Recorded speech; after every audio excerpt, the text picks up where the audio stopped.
বিয়ের ক্ষেত্রে সবচেয়ে সফট ব্যবহার, সুন্দর ব্যবহারটা কাজে দেয়। আপনি যত রুড হবেন, আপনার বিয়ের আগে বিয়ে ভাঙ্গার সময় তত বেশি যুবক ভাইরা, ঠিক কিনা বলেন?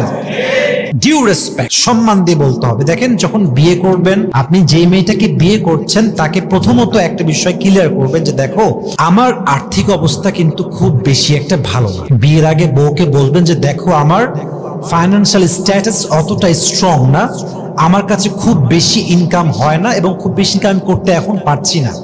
তো তোমাকে অবশ্যই মাথায় রাখতে হবে যে বিয়ের পরে ডিমান্ডেড ওয়াইফ হওয়া যাবে না, যে খুব ডিমান্ড, অলওয়েজ ডিমান্ড করে, এইটা চাই, ওইটা চাই, ওইটা লাগবে, এইটা লাগবে, এই বাড়িতে চলবে না, অমুক বাড়ি লাগবে, এই ড্রেসিং টেবিল পছন্দ, অমুক ড্রেসিং টেবিল লাগবে, আমার এই গাড়ি পছন্দ, আমার অন্য গাড়ি লাগবে।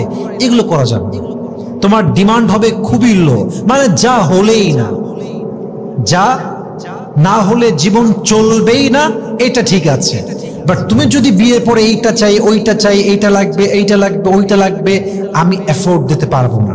তো আমি আগেই বলছি যে আমি হালাল কামাই করে খাই, আমার ইনকাম খুবই কম, 20, 30, 25, 15, এর মাঝে তোমাকে অ্যাডজাস্ট করতে হবে। তুমি কি প্রস্তুত আছো? যদি বলে ইয়েস, রাজি আছি, no problem, go ahead and get married.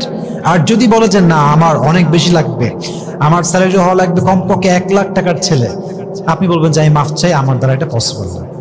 অতএব বিয়ের আগে আপনার যে আর্থিক অবস্থা, এই বিষয়ে ভালো করে বলার দরকার। যুবক ভাইরা আছে না নাই?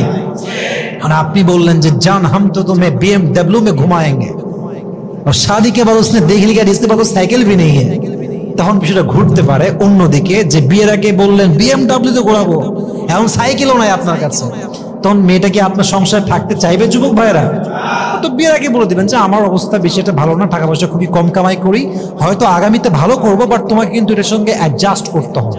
রাজি আছেন তো ইনশাআল্লাহ?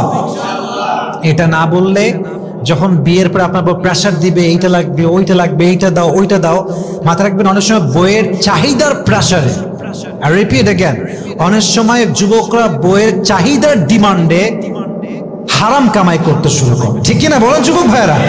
আল্লাহ আমাদের সবাইকে বোঝার তৌফিক দান করুক, আমরা সকলেই মন খুলে পড়ি, আমিন।